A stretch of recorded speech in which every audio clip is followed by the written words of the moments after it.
Hello everyone, welcome back our YouTube channel. आज हम पढ़ने वाले हैं हमारी 12th क्लास का एक नया चैप्टर जिसका नाम क्या है, केमिकल काइनेटिक।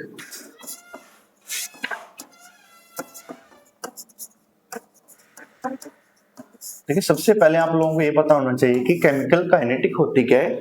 ये हमारी केमिस्ट्री की क्या है, ब्रांच है जो डील करती है रेट ऑफ रिएक्शन से।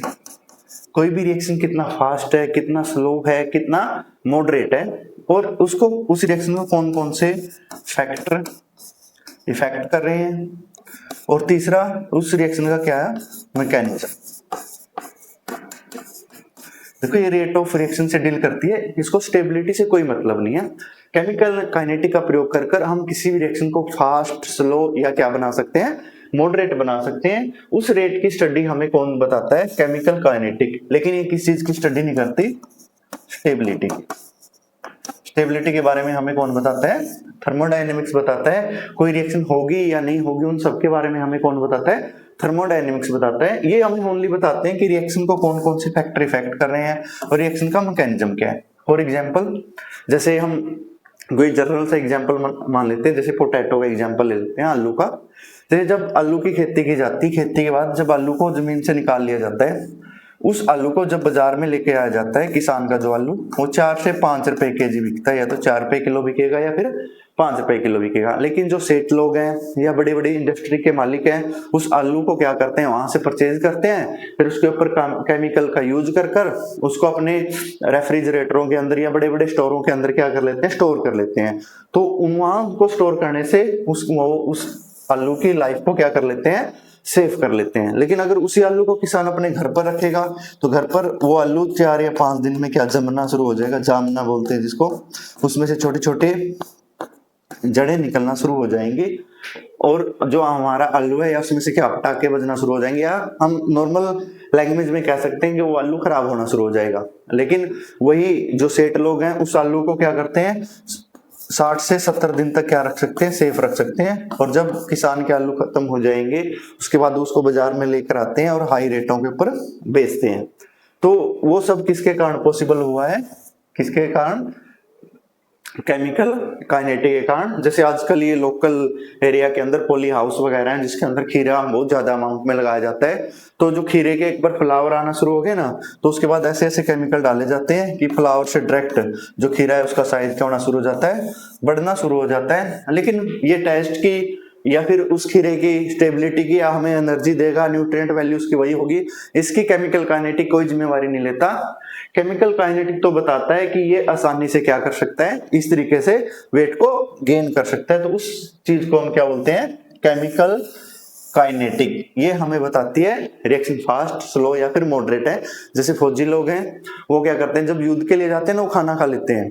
खाना खाने के बाद वो ऐसे ऐसे कैटलिस्ट अपनी बॉडी के अंदर लेते हैं टेबलेट की फॉर्म में, कि वही खाना उनके शरीर में डाइजेस्ट होने में बहुत लंबा समय लगा देता है, ताकि युद्ध के दौरान उनको क्या ना लगे, भूख वगैरह ना लगे। तो वो सब किस चीज के कारण पॉसिबल हुआ है, केमिकल काइनेटिक के कारण पॉसिबल हुआ है, जिसकी हेल्प से चीजों को लंबे समय तक स्टोर कर रखा जा सकता है, या फिर समय से पहले उनको क्या किया जा सकता है, पकाया जा सकता है, ताकि उनको यूज में लेकर आया जा सके। जैसे मान के चलो मैंगो की खेती है, मैंगो की खेती में क्या होगा, जब मैंगो लगना शुरू होंगे तो सभी के मैंगो लगेंगे, तो वहां तो मैंगो का रेट डाउन आ सकता है। तो जो एडवांस किसान है या फिर ऐसे लोग हैं जिनको लोगों के स्वास्थ्य के साथ खिलवाड़ करना है, तो क्या करते हैं, केमिकल्स का प्रयोग कर कर उन मैंगो को समय से पहले क्या कर लेते हैं, पका लेते हैं, और उसको हाई रेट में क्या कर देते हैं, सेल कर देते हैं। और जब सभी के मैंगो लगते हैं तो उस दौरान वो अपने मैंगो को क्या करते हैं, अपने हाउसेज के अंदर क्या कर लेते हैं, स्टोर कर लेते हैं। बड़े बड़े उन्होंने क्या रख रखे हैं, रेफ्रिजरेटर बोल सकते हो या फिर कोल्ड स्टोर बोल सकते हो, या फिर उनको केमिकल्स की क्या है, नॉलेज है, तो उन केमिकल्स का प्रयोग कर कर वो उनको रख देते हैं। और उस केमिकल के प्रयोग होने से वो जो हमारे मैंगो हैं वो खराब होने से बच जाते हैं। वैसे मैंगो एक टाइम के बाद खराब तो होगा, लेकिन केमिकल डालने से उसका जो गलने का या सड़ने का रेट है वो क्या हो जाता है, स्लो हो जाता है। तो उन सबकी इंफॉर्मेशन हमें कौन देता है, केमिकल काइनेटिक। भी कौन कौन से फैक्टर उस रिएक्शन को इफेक्ट कर रहे हैं, और रिएक्शन के मैकेनिज्म के बारे में। मैकेनिज्म का मतलब क्या है, रिएक्शन को स्टेप बाय स्टेप स्टडी करना। लोकल लैंग्वेज में हम वैसे बोल सकते हैं भी रिएक्शन को बिल्कुल खोलकर बताना कि इस बात के पीछे क्या प्रोसीजर है। जैसे मिल्क से एक टाइम के बाद क्या बनती है, कर्ड, दूध खराब होता है। लेकिन अगर उसके अंदर हम ना लोकल लैंग्वेज में बोलते हैं जिसको मीठा सोडा बोलते हैं, अगर वो लगा देते हैं, वैसे मीठा सोडा क्या होता है, बेस, और जो हमारा मिल्क होता है उसका पीएच क्या होता है, 6.8 के आसपास होता है, और जो कर्ड है उसका पीएच क्या होता है, 2 से 3 के आसपास होता है। तो अगर हम मिल्क को वैसे ही बिना गर्म या ठंडा करे रख दें तो 3 या 4 घंटे या 5 घंटे के बाद किस में कन्वर्ट हो जाएगा, कर्ड में।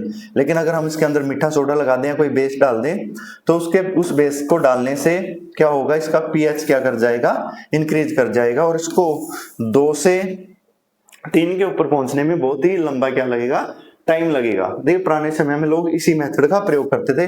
मान के चलो कोई लोग ना बड़े बड़े धामों पर जाते थे, उस दौरान इतनी ज्यादा सुविधाएं नहीं होती थी कि एकदम हमें दूध मिल जाएगा। अब तो हम कहीं भी जाएं, बड़े बड़े होटल्स हैं, दुकानें हैं जहां पर हमें आसानी से दूध या दूध से रिलेटेड प्रोडक्ट मिल सकते हैं। लेकिन पहले लोग अपने साथ क्या करते थे, दूध कर लेकर जाते थे और वहां पर जाकर उसका यूज करते थे। तो उसको लंबे समय से बचाने के लिए उसके अंदर वो क्या डालकर लेकर जाते थे, कोई ना कोई बेस डालकर लेकर जाते थे। अब मीठा सोडा ये तो नहीं, एक्सेस में नहीं लगाना है, थोड़ी सी अमाउंट में मीठा सोडा लगाने से उस दूध का पीएच बढ़ जाएगा और उसको कर्ड में बनने में क्या लगेगा, टाइम क्या नहीं, मतलब वो 1 से 2 दिन तक वो दूध हमारा चल जाएगा। तो वो सब भी किसके बारे में है, केमिकल काइनेटिक के कारण ही वो चीजें क्या हुई हैं, पॉसिबल हुई हैं। तो कहने का मतलब यही है कि जो हमारे बुजुर्ग थे वो भी क्या थे, लगभग साइंटिस्ट ही थे, क्योंकि उनको इन चीजों की नॉलेज थी कि कैसे किसी भी रिएक्शन के रेट को फास्ट, स्लो या क्या किया जा सकता है, मॉडरेट किया जा सकता है। इसके बाद केमिकल काइनेटिक के बेस पे रिएक्शनें 3 प्रकार की होती हैं। एक तो ऐसी रिएक्शनें होती हैं जो फास्ट होती हैं, एक ऐसी रिएक्शन होती हैं जो स्लो होती हैं, और एक इनके बीच में होती है मॉडरेट।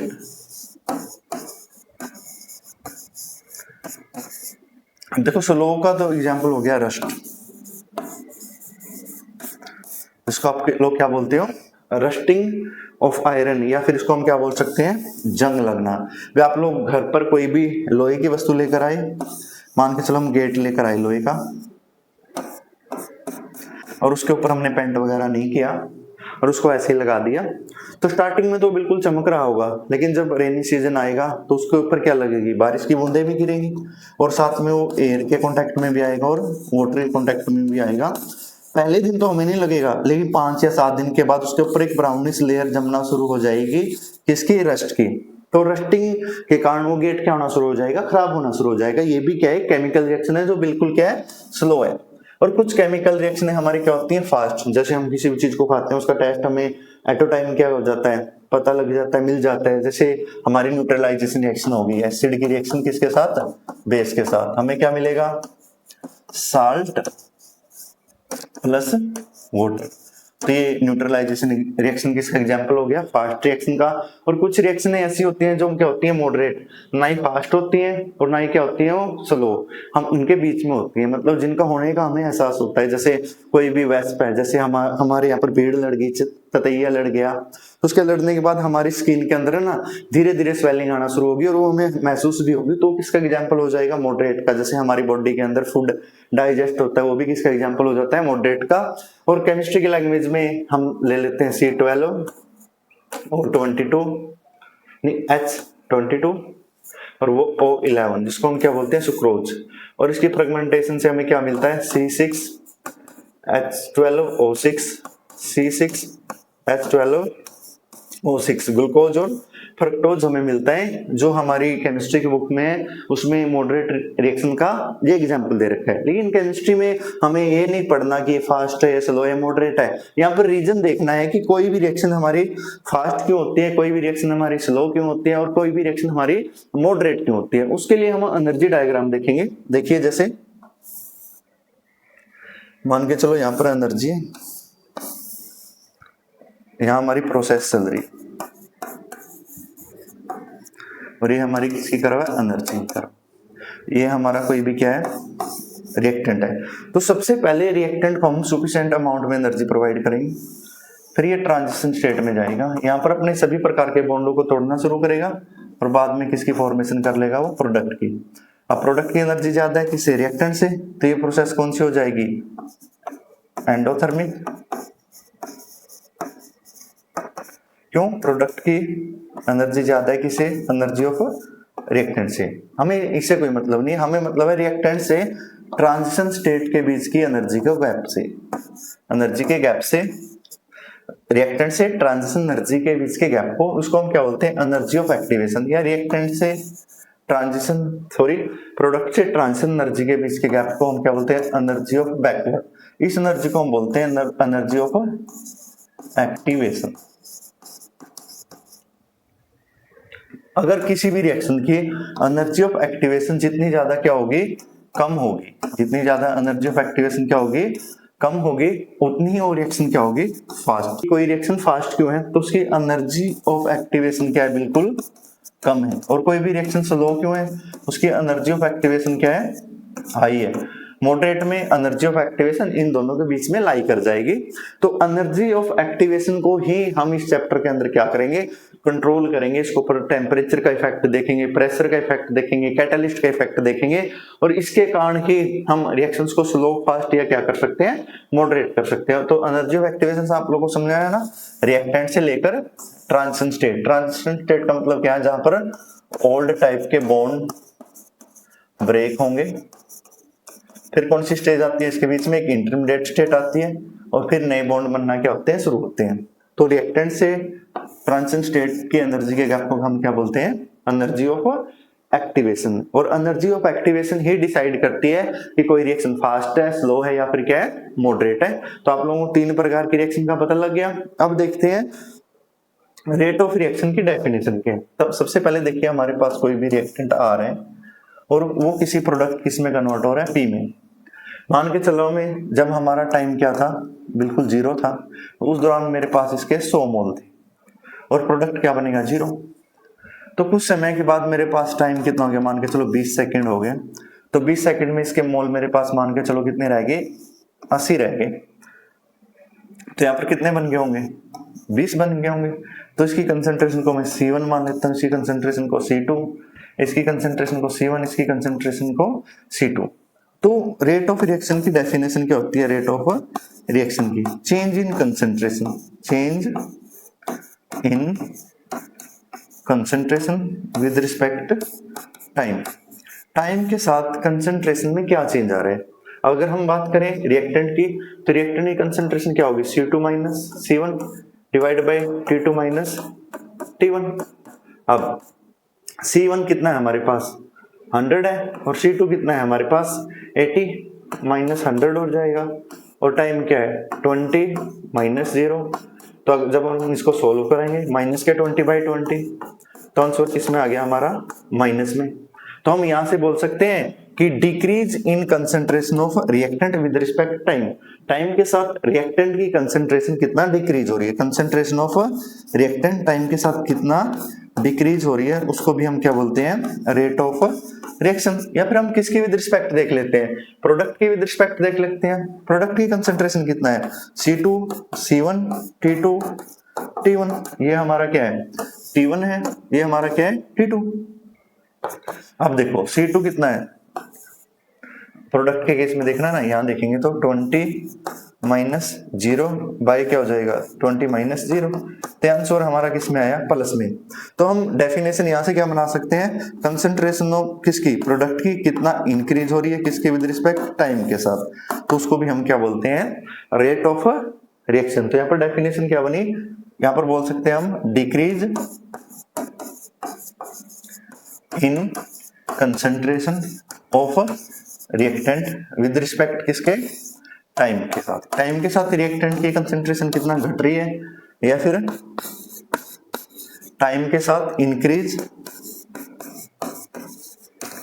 इन कंसेंट्रेशन ऑफ किसकी, प्रोडक्ट की विद रिस्पेक्ट टाइम, उसको हम क्या बोलते हैं, rate of reaction. Rate of reaction का मतलब क्या है, change in concentration with respect time. Time के साथ किसी भी रिएक्टेंट की कंसेंट्रेशन कितना घट रही है या कितना बढ़ रही है, उसको हम क्या बोलते हैं, रेट ऑफ रिएक्शन। और जो हमारे पास रेट ऑफ रिएक्शन है वो 2 प्रकार से होता है। कितने प्रकार का होता है, 2 प्रकार का होता है। एक तो होता है एवरेज रेट, और दूसरा होता है इंस्टेंटेनियस रेट। इंस्टेंटेनियस रेट का मतलब तो क्या होता है भाई, एट ए टाइम हम कहीं से कंसेंट्रेशन उठाएं और एट ए टाइम ही टाइम को क्या करें, मेजर करें। और एवरेज रेट में क्या होता है, डिफरेंट टाइम पे डिफरेंट कंसंट्रेशन को मेजर करें और डिफरेंट रेट को क्या करें, कैलकुलेट करें। देखिए यहाँ पर इनकी डेफिनेशन नहीं आने वाली। यहाँ से क्वेश्चन क्या आएगा, क्वेश्चन आएगा कि एवरेज रेट में और इंस्टेंटेनियस रेट में विच वन इज बेस्ट। भाई कौन सा रेट अच्छा है, कौन सा रेट एक्यूरेट मेथड है किसी भी रिएक्शन के रेट को मेजर करने के लिए। रेट तो दो है, एवरेज रेट और दूसरा कौन सा, इंस्टेंटेनियस रेट। अब देखिए जैसे हम मान के चल रहे हैं ये हमारे पास कंसंट्रेशन है क्या टाइम, तो रिएक्टेंट की कंसंट्रेशन टाइम के साथ डिक्रीज होगी। तो किसी भी एक पॉइंट पे यहाँ मान के चलो 5, 10, 15 और यहाँ पर टाइम ले लेते हैं हम 5, 10 और 15 और 20। तो यहाँ से अगर हम 10 उठाएं और यहाँ से क्या उठा लें, टाइम, तो यहाँ से कंसंट्रेशन हमारी क्या होगी 10, टाइम में कितना हो गया 10। तो यहाँ से हमने कैलकुलेशन करेंगे, कैलकुलेशन के बाद हमारे पास क्या है, आंसर आया 1। तो यहाँ पर हमने सिर्फ एक ही पॉइंट से क्या उठाई है, कंसंट्रेशन, और एक ही पॉइंट से क्या उठाया है, टाइम। तो इस रेट को हम बोलते हैं इंस्टेंटेनियस रेट। लेकिन अगर हम इसी प्रोसेस के अंदर ये कंसंट्रेशन, ये टाइम, यहाँ से एक कंसंट्रेशन उठा लेते हैं, यहाँ से टाइम उठाएंगे, यहाँ से कंसंट्रेशन उठाएंगे, यहाँ से क्या उठाएंगे, टाइम। तो यहाँ पर मान को चलो सी कंसंट्रेशन C1 है, यहाँ क्या है C2, तो यहाँ टाइम क्या है T1, यहाँ पर टाइम क्या है T2।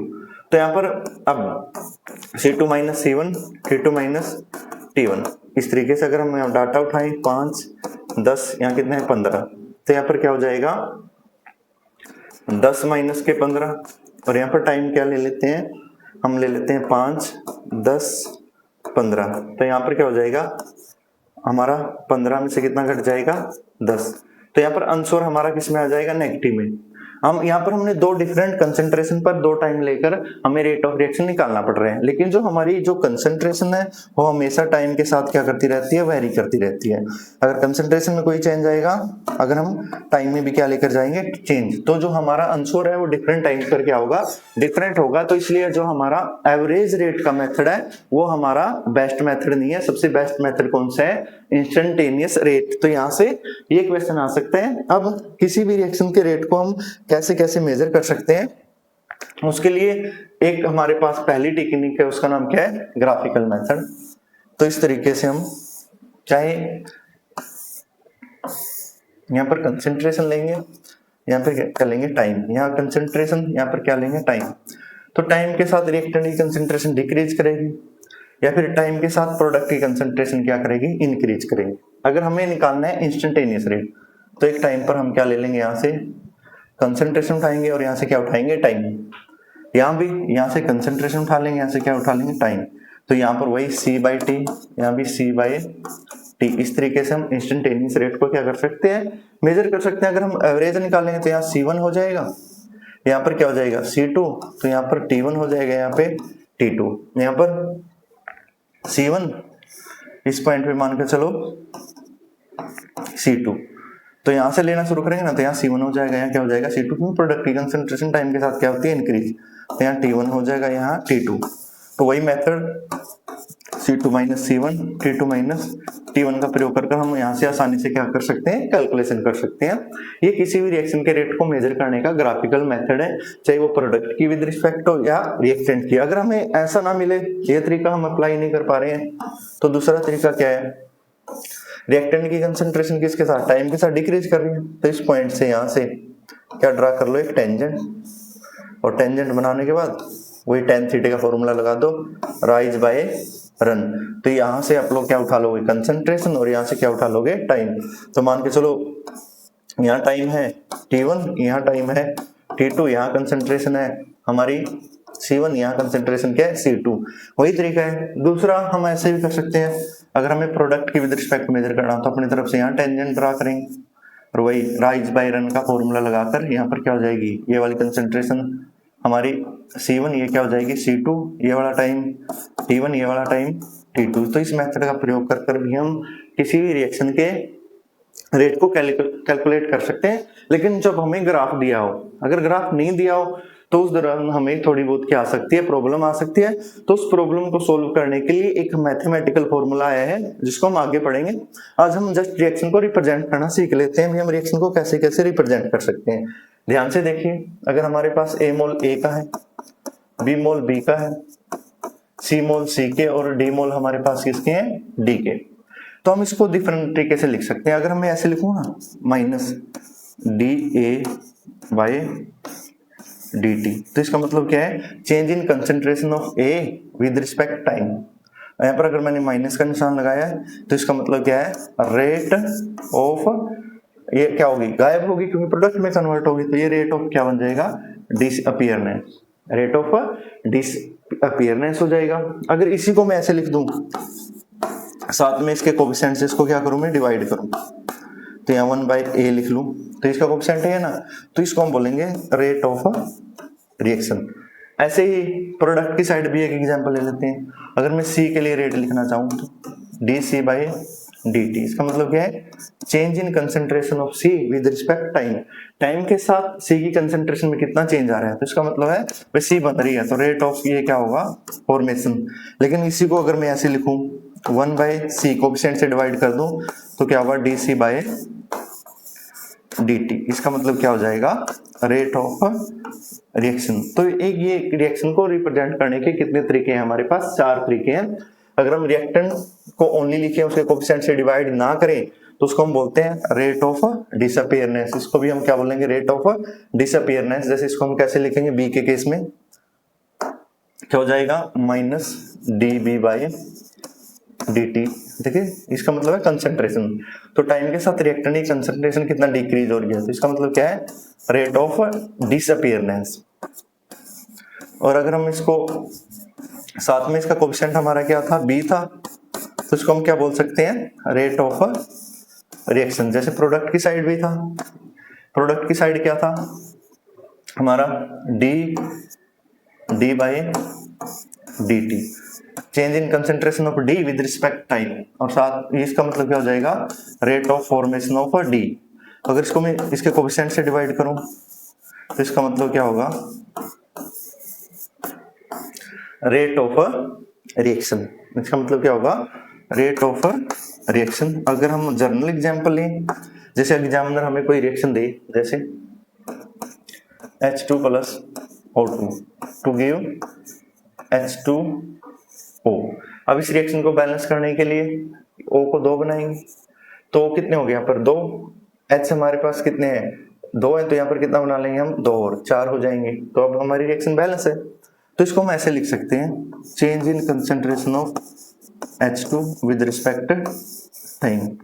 तो टाइम के साथ H2 की कंसेंट्रेशन में कितना चेंज आया है, तो यह है रेट ऑफ डिसअपीयरेंस ऑफ इसका H2 का।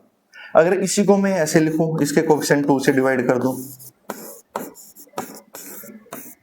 विद रिस्पेक्ट टाइम, तो इसका मतलब है रेट ऑफ रिएक्शन। और साथ में मैं माइनस क्यों लगा रहा हूँ, माइनस का मतलब है भाई रिएक्टेंट कंसंट्रेशन टाइम के साथ कितना डिक्रीज हो रही है हमारे रिएक्टेंट की कंसंट्रेशन। जैसे इस साइड को लिखना चाहूं, अब O के लिए तो आप लिख लोगे ना, इस साइड कैसे लिखोगे, 1/d/H2O/dt। तो टाइम के साथ H2O की कंसंट्रेशन कितना बढ़ रही है, इसको हम क्या बोलते हैं, rate of formation of A। और यहाँ पर अगर मैं साथ में इसके कोफिशिएंट से, कोफिशिएंट कितना है 2, तो यहाँ पर 1/2 लिखेंगे, तो इसको हम क्या बोलेंगे, रेट ऑफ रिएक्शन बोलेंगे, रेट ऑफ फॉर्मेशन नहीं, रेट ऑफ रिएक्शन। तो यहां से हर बार एक क्वेश्चन बनता है। क्वेश्चन का तरीका देखिए, सबसे पहले क्या है, आपको वो इक्वेशन देगा, मान लो उसने क्या दिए, P मोल किसके देगा, P के, क्या मोल उसने क्या के दिए, और कोई प्रोडक्ट बन गया R के R मोल है, और फिर S के कितने मोल है, S मोल। तो यहां से क्वेश्चन देखिए किस प्रकार का पूछेगा, वो रेट ऑफ क्या देगा, फॉर्मेशन देगा किसका, मान लो R का, और रेट ऑफ क्या पूछ लेगा, डिकम्पोजिशन पूछ लेगा क्या का, या फिर वो रेट ऑफ फॉर्मेशन पूछ लेगा S का, और क्या पता हमें रेट ऑफ क्या देगा, डिसअपीयरेंस दे दे क्या, किसका, P का। तो उस दौरान है ना, इस इक्वेशन को आप लोगों ने यूज करना आना चाहिए। तो आप लोग इसके लिए क्या मेथड अप्लाई करोगे, इसका रेट आपको लिखना आना चाहिए। तो उसका रेट हम कैसे लिखेंगे, 1/P dP/dt। पी की कंसंट्रेशन टाइम के साथ कितना चेंज हो रही है, साथ में इसके कोएफिशिएंट से डिवाइड करेंगे। उस दौरान हम बराबर का निशान लगा लेंगे। यहाँ पर 1 by Q D Q by D T, यहाँ पर 1 बाई आर, ये सभी रेट ऑफ रिएक्शन है बाई डी टी, और यहाँ पर क्या लिखेंगे 1 by S D S by D T. मान लो क्वेश्चन आ गया हमारे पास रेट ऑफ डिसअपियरेंस है किसका, पी का, उन्होंने दे दिया 3 इंटू 10 की पावर माइनस का 4, और वो हमसे क्या पूछना चाह रहे हैं भाई, हमें रेट ऑफ फॉर्मेशन बताओ किसका, आर का। तो आप लोग दो इक्वेशन उठाओगे, तो पी वाली और दूसरा किस वाली इक्वेशन उठाओगे, आर वाली। तो दोनों इक्वेशन को बराबर रखोगे, 1 by P D P by D T. Rate of formation किसका पूछ लिया, आर का, तो 1 by R D R by D T. अगर हमें क्वेश्चन में वो ऐसे पूछेगा, रेट ऑफ डिसअपियरेंस किसका दे देगा, पी का, और रेट ऑफ फॉर्मेशन आर का पूछेगा। दोनों इक्वेशन को बराबर रखेंगे और इसके कोएफिशिएंट को यहाँ लेके आएंगे, तो आर को किस पी से डिवाइड कर D P by D T का डाटा पुट करेंगे, और हमें यहाँ से क्या मिल जाएगा, D R by D T.